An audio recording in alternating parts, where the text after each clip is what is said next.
மெய்ப்பனின் குரல் வழங்கும் திருமறை தீபங்கள்.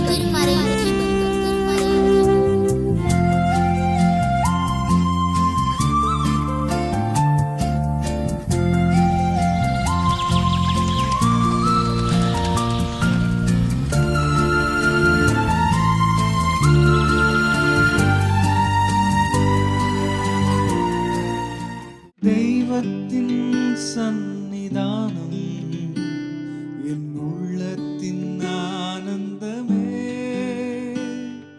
காருண்யமாம் அவர் சத்தம் என் காதுகளுக்கு இன்பமே. தெய்வத்தின் சந்நிதானம் என் உள்ளத்தின் ஆனந்தமே, காருண்யமாம் அவர் சத்தம் என் காதுகளுக்கு இன்பமே. தளர்ந்த மனம் புதிதாக்கும் நல்லன்பு, தகர்ந்த ஆன்மாவிற்கு சாந்தி தரும். தளர்ந்த மனம் புதிதாக்கும் நல்லன்பு, தகர்ந்த ஆன்மாவிற்கு சாந்தி தரும். அவர் தந்த வாக்கு தத்தங்கள் உன்னை அனுதினம் வழி நடத்தும். தெய்வத்தின் சந்நிதானம் என் உள்ளத்தின் ஆனந்தமே, காருண்யமாம் அவர் சத்தம் என் காதுகளுக்கு இன்பமே.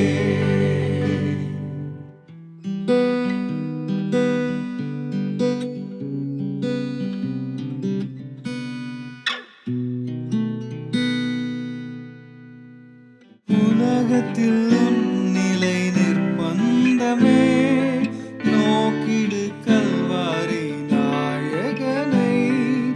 உலகத்தில் உன் நிலை நிர்பந்தமே, நோக்கிடு கல்வாரி நாயகனை. இயேசுவின் பாதத்தில் விழுந்திடுவாய், ஆறுதல் கண்டடைவாய். தெய்வத்தின் சந்நிதானம் என் உள்ளத்தின் ஆனந்தமே, காருண்யமாம் அவர் சத்தம் என் காதுகளுக்கு இன்பமே, என் காதுகளுக்கு இன்பமே. உங்கள் எல்லாருக்கும் ஆண்டவராகிய இயேசு கிறிஸ்துவின் நாமத்தில் என்னுடைய அன்பான வாழ்த்துக்களை நான் சொல்லிக் கொள்கிறேன். இந்த நாளில் உங்களோடு கூட ஆண்டவருடைய செய்தியை பகிர்ந்து கொள்வதிலே பெருமகிழ்ச்சி அடைகிறேன். இன்றைக்கு நான் நியாயாதிபதிகளின் புத்தகம் 6ஆம் அதிகாரத்திலிருந்து 7ஆம் அதிகாரம் வரை மையப்படுத்தி கிதியோன் என்கிற நியாயாதிபதியின் வாழ்க்கையிலிருந்து நம்மளுடைய ஆன்மீக வாழ்க்கையின் செழுமைக்காக ஒரு சில கருத்துக்களை உங்களோடு பகிர்ந்து கொள்ளலாம் என்று நான் விரும்புகிறேன். 6ஆம் அதிகாரம் 12ஆம் வசனம், கர்த்தருடைய தூதனானவர் அவருக்கு தரிசனமாகி, பராக்கிரமசாலியே, கர்த்தர் உம்மோடு இருக்கிறார் என்றார். இந்த சூழ்நிலையை நான் உங்களுக்கு சொல்வது கொஞ்சம் உதவியாக இருக்கும் என்று நான் நினைக்கிறேன். இஸ்ரவேல் மக்கள் எகிப்தில் இருந்து வருகிற போது ஒரு நல்ல துவக்கத்தோடு வந்தார்கள், ஒரு எழுச்சியோடு வந்தார்கள், விடுதலை மீது ஆர்வப்பட்டு வந்தார்கள். பார்வோனுடைய பிடிகளில் இருந்து விடுதலை பெற்ற மகிழ்வோடு வந்தார்கள். அப்புறம் வனாந்திரத்தில் ஒரு 40 ஆண்டுகள் எதிர்கால வாழ்க்கைக்கு கடவுளிடத்தில் சீரிய பயிற்சி பெற்றார்கள்.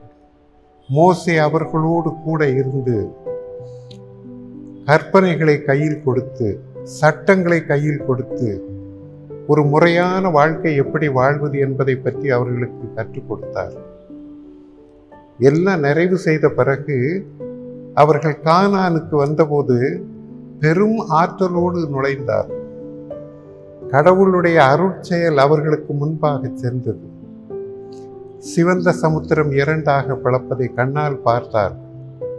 அந்த தரையிலே எல்லோரும் நடந்து வந்தார். அவர்கள் வந்த பிறகு அவர்களை அடக்கி ஆண்டவர்கள் அந்த தண்ணீரில் வருகிற போது தண்ணீரால் அழிந்து போனார். கிட்டத்தட்ட அச்சப்படுகிற அளவிற்கு அவர்களுடைய வாழ்க்கையிலே ஒவ்வொரு சம்பவமும் அமைந்தது. இப்படி ஒரு சிறந்த ஆரம்பத்தோடு தங்களுடைய வாழ்க்கையை ஆரம்பித்தார். மற்ற நாடுகளில் இருப்பது போல அரசர்கள் வேண்டியது இல்லை. அரசர்கள் இல்லாத ஒரு புதிய அரசியல் முயற்சியை மேற்கொள்ள வேண்டும் என்று சொல்லி 200 ஆண்டுகள் முயற்சி செய்து பார்த்தார். இது மனித வரலாற்றிலேயே மிகப்பெரிய ஒரு முயற்சி. ஒவ்வொரு முயற்சியிலும் வெற்றியும் தோல்வியும் சேர்ந்தே வந்தது. ஆனால் பல நேரங்களில் வாழ்க்கையில் அவர்கள் வசதியாக மாறிய போது, வாழ்க்கையில் அமர்ந்த போது, வாழ்க்கையில் கொஞ்சம் செட்டில் ஆகிற போது மனித இயல்பின்படியே கடவுளை மறக்கவும் செய்தார். அப்படி கடவுளை மறக்கவும், கடவுளுடைய கற்பனைகளை மறக்கவும், மற்றவர்களைப் போல வாழ ஆரம்பிக்க அவர்கள் எத்தனித்த போது கடவுள் அவர்களுடைய கருத்தை பெறுவதற்காக, கடவுள் அவர்களை மீண்டும் தன்னுடைய பக்கம் கொண்டு வருவதற்காக சில துன்பங்களை அனுமதிப்பதை இந்த புத்தகத்தில் பார்க்கிறோம். 6ஆம் அதிகாரம் 1ஆம் வசனத்தில் இஸ்ரவேல் புத்திரர் கர்த்தரின் பார்வைக்கு பொல்லாப்பானதை செய்தார்கள். அப்பொழுது கர்த்தர் அவர்களை 7 வருஷம் மீதியானியரின் கையில் ஒப்பு கொடுத்தார். பார்க்கிற போது ஒரு சாதாரண ஒரு அரசியல் நிகழ்ச்சி போல தெரிகிறது. மீதியானியர் கை ஓங்கியது போல தெரிகிறது. இஸ்ரவேல் மக்கள் பலவீனப்பட்டது போல தெரிகிறது. ஆனால் இதற்கு பின்பாக கடவுளுடைய செயல் இருப்பதை திருமறை நமக்கு சொல்லுகிறது. கடவுளே அவர்களை மீதியானியருடைய கையில் ஒப்பு கொடுத்தார். அந்த 7 ஆண்டுகளில் மீதியானியருடைய துன்பம் அவர்களுக்கு அதிகரித்து கொண்டே வந்தது. இஸ்ரவேல் மக்கள் மிகவும் சிறுமைப்பட்டார்கள். அப்பொழுது இஸ்ரவேல் புத்திரர் கர்த்தரை நோக்கி முறையிட்டார்கள் என்று வருகிறது. ஆக இந்த பகுதியில் முதலாவது நாம் அறிந்து கொள்ள வேண்டிய ஒரு முக்கியமான பொருள், கடவுள் தம்மிடத்தில் தம்முடைய பிள்ளைகளை அழைத்து கொள்வதற்காக சில நேரங்களில் சில துன்பங்கள் அனுமதிக்கிறார். அந்த துன்பம் தானாக வருகிற போது கூட அதற்கு பின்பாக அதை பயன்படுத்தி கொள்ள விரும்புகிற ஒரு கடவுளுடைய மனம், கடவுளுடைய எண்ணம் இருப்பதை இந்த பகுதி சொல்லுகிறது. நீதிமொழிகள் 3ஆம் அதிகாரம் 11ஆம் வசனத்தில், என் மகனே, நீ கர்த்தருடைய சிட்சையை அற்பமாய் எண்ணாதே, அவர் கடிந்து கொள்ளும் போது சோர்ந்து போகாதே. தகப்பன் தான் தேசிக்கிற புத்திரனை சிட்சிக்கிறது போல கர்த்தர் எவனிடத்தில் அன்பு கூறுகிறாரோ அவரை சிட்சிக்கிறார் என்பதை நாம் சொல்லுகிறோம். இஸ்ரவேல் மக்களுக்கு துன்பம் வருகிற போது, கடவுள் சிட்சிக்கிற போது அன்பு கூறுகிற ஒரு கடவுளை பார்க்க வேண்டும். C.S. லூயிஸ் என்கிற ஒரு ஊழியக்காரன் அவர் சொல்லுகிற போது, நாம் சந்தோஷமாக இருக்கிற போது மனசாட்சியில் மெதுவாக கடவுள் பேசுகிறார். அதே சமயத்தில் நாம் கொஞ்சம் துன்பத்தில் இருக்கிற போது கடவுள் பேசுகிறார். கொடிய துன்பத்தில் இருக்கிற போது கடவுள் சத்தம் இடுகிறார். ஆங்கிலத்தில் பார்த்தீங்கன்னா, God whispers to us in our pleasures, speaks in our conscience, ஆனால் shouts in our pains. இஸ்ரவேல் மக்கள் கூக்குரல் இட்டார், கடவுளிடத்தில் கூக்குரல் இடுகிறார்கள், கடவுளை நினைத்து பார்க்கிறார்கள், கடவுள் இல்லாமல் நம்மளால் வாழ முடியாது என்பதை நினைக்கிறார்கள். இஸ்ரவேல் மக்கள் கடவுளிடத்தில் முறையிட்ட போது, கூக்குரல் இட்ட போது உடனே பதில் தருகிற ஒரு கடவுளாக இருக்கிறார். God is the one who responds immediately. We take more time to respond. But God seldom takes the time to respond. 6ஆம் அதிகாரம் 8ஆம் வசனத்தில் அவர்கள் கூக்குரலிட்ட போது அப்படின்னு வந்தபோதே கர்த்தர் ஒரு தீர்க்கதரிசியை அவர்களிடத்தில் அனுப்பினார். அந்த தீர்க்கதரிசி அவர்களை பார்த்து சொல்றாரு, நீங்க எகிப்திலிருந்து வரவும் அடிமைத்தனத்திலிருந்து புறப்படவும் செய்து எகிப்தியர் கைகளில் உங்களை ஒடுக்கின யாவருடைய கையினின்று உங்களை ரட்சித்து அவர்களை உங்களுக்கு முன்பாக துரத்தி அவர்கள் தேசத்தை உங்களுக்கு கொடுத்து நீங்கள் குடியிருக்கும் அவர்கள் தேசத்தில் பயப்படாதிருங்கள் என்று உங்களுக்கு சொன்னேன், நீங்களோ என் சொல்லை கேளாமல் போனீர்கள் என்று சொல்லுகிற ஒரு தீர்க்கதரிசியை கடவுள் அனுப்புகிறார். தீர்க்கதரிசியோடு கடவுள் நிற்பதில்லை, உடனே கடவுள் தம்முடைய தூதனை அனுப்புகிறார். அந்த தூதன் யோவாஸ் ஊராகிய ஒப்ராவில் இருக்கும் கர்வாலி மரத்தில் உட்கார்ந்தார். அங்க கிதியோன் மீதியானியருக்கு பயந்து ஆலைக்கு சமீபமாய் போரடித்து கொண்டிருந்தார். அப்பந்தான் கர்த்தருடைய தூதன் அவரை பார்த்து, பராக்கிரமசாலியே, கர்த்தர் உன்னோடு இருக்கிறார் என்று சொல்லுகிறதை நாம் இங்கே பார்க்கிறோம். கடவுளுடைய துணை நம்முடைய பிள்ளைகளுக்கு எப்போதும் இருக்கிறது. God is always with us. Gideon இந்த தூதன்கிட்ட கேட்கிறாரு, கடவுள் எங்களோடு இருந்தா இதெல்லாம் நேரிடுவானே? கர்த்தர் எங்களை எகிப்திலிருந்து கொண்டு வரவில்லையா? கடவுள் இருந்தா இதெல்லாம் நடக்குமா? கடவுள் எங்களை கைவிட்டாரே, ஏன் கடவுள் இதையெல்லாம் செய்தார்?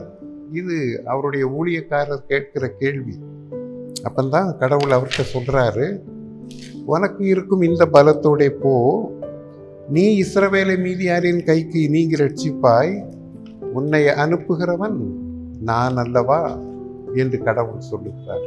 There is a call, there is a commissioning, there is a strengthening, and now he has to go.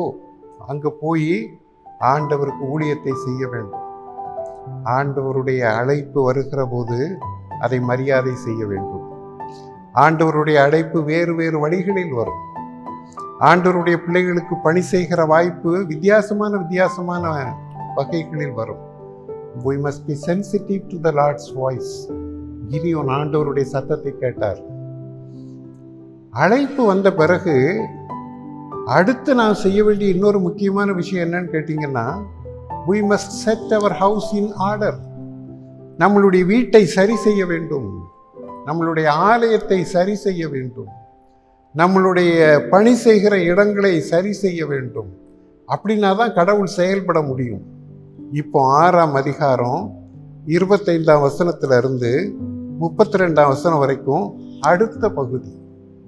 இந்த பகுதியில் கர்த்தர் கிதியோனை நோக்கி சொல்கிறார், உன்னுடைய தகப்பனுக்கு இருக்கிற காளைகளில் 7 வயதான 2 காளையை எடுத்துக்கொண்டு உன் தகப்பன் வைத்திருக்கிற பாகாலின் பலிபீடத்தை தகர்த்து அங்கே இருக்கிற தோப்பை வெட்டி போட்டு நீ உன் தேவனாகிய கர்த்தருக்கு பலி செலுத்த வேண்டும்.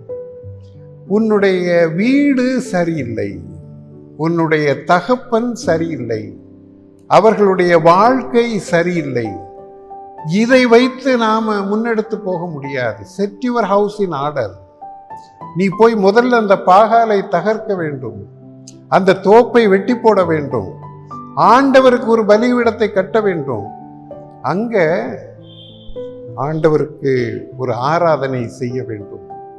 நண்பர்களே, நமக்குள் இருக்கிற எல்லா பாகால்களையும் வெளியேற்ற வேண்டும், எல்லா விக்கிரகங்களையும் வெளியேற்ற வேண்டும், கடவுள் வர தடைப்படுகிற எல்லா காரியங்களையும் மாற்றி அமைக்க வேண்டும், தோப்பை வெட்டி போட வேண்டும், ஆண்டவருக்கு ஒரு புதிய ஆராதனையை கட்டி எழுப்ப வேண்டும், ஆண்டவருக்கு பிரியமான வழிபாடுகளை உருவாக்க வேண்டும், ஆண்டவருடைய நாமத்தை மகிமைப்படுத்த வேண்டும்.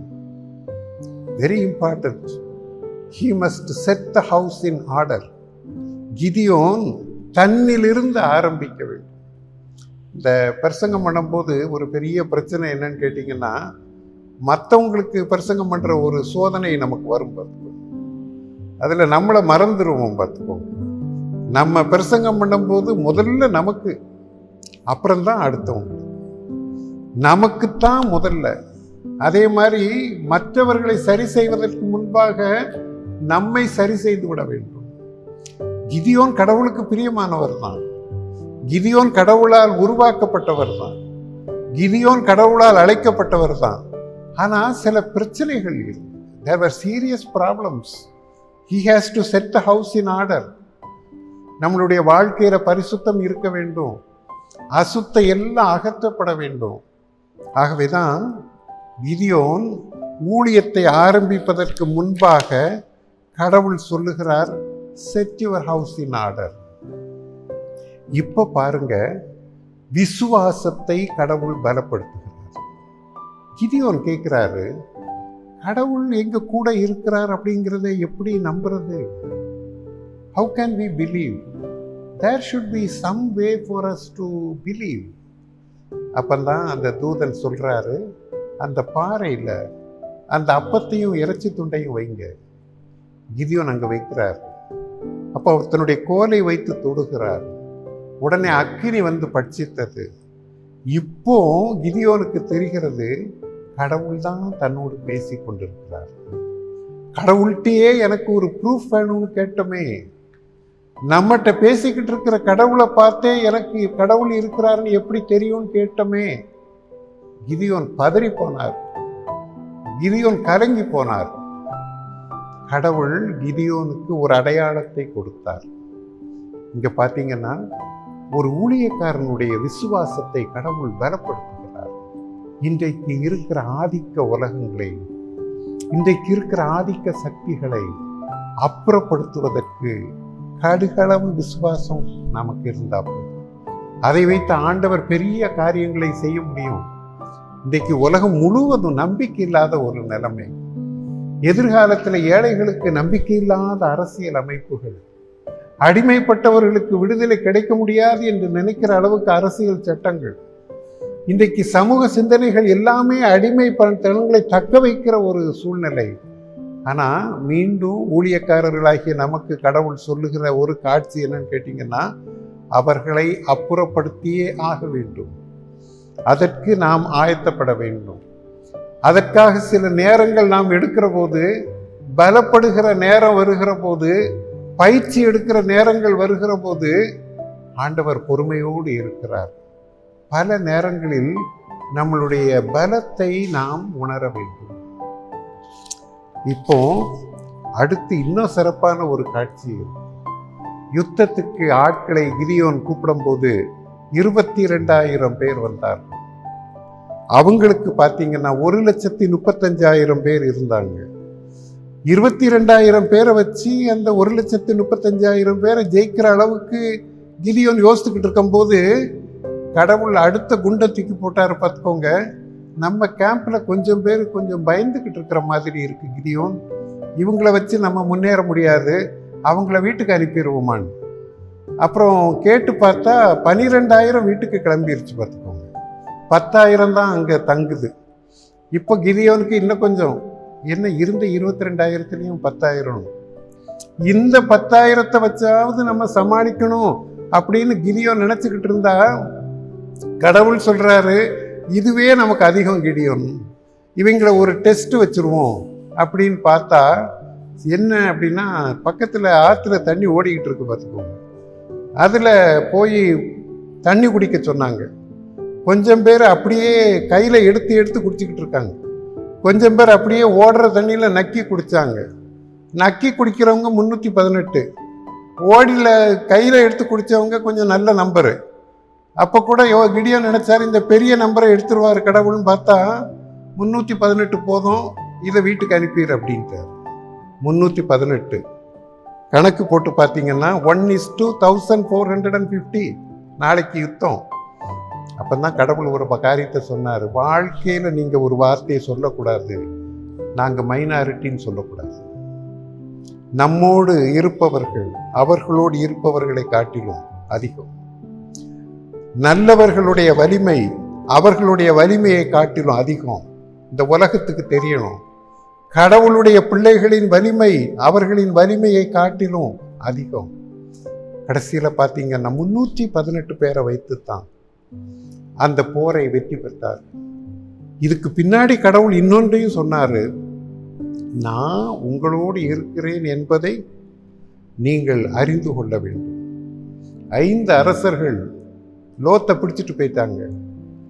ஆபிரகாம்கிட்ட வந்து சொன்னாங்க, தம்பியை பிடிச்சிட்டு போயிட்டாங்க.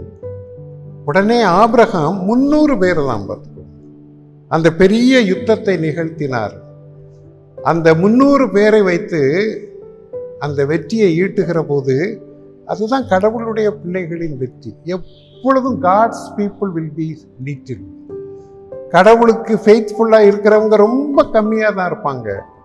ஆனால் in God's parlance, in God's language, it is more than enough.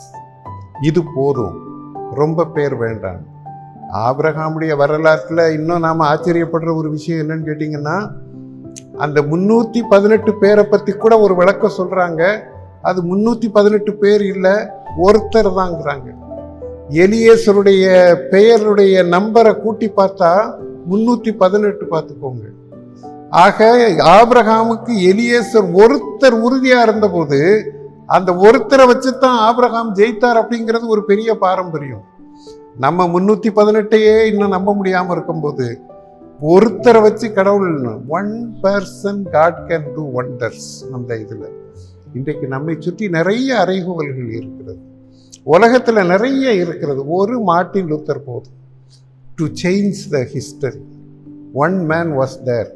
வரலாறு மாறி போச்சு பார்த்துக்கோங்க. அந்த ஒரு நெல்சன் மண்டேலா பாதும் தென்னாப்பிரிக்காவுக்கு ஒரு புதிய காட்சியை கொடுப்பதற்கு நம்மளுடைய திருச்சபையில் ஒரு தலைவர் ஆண்டவருக்கு உறுதியாக இருந்தால் God can do miracles என்பதை நாம் பார்க்கிறோம். இந்த இதில் இந்த நாட்டில் எந்த திருச்சபையும் சாதிக்காத ஆற்றல்களை உங்கள் திருச்சபை சாதிக்க வேண்டும்.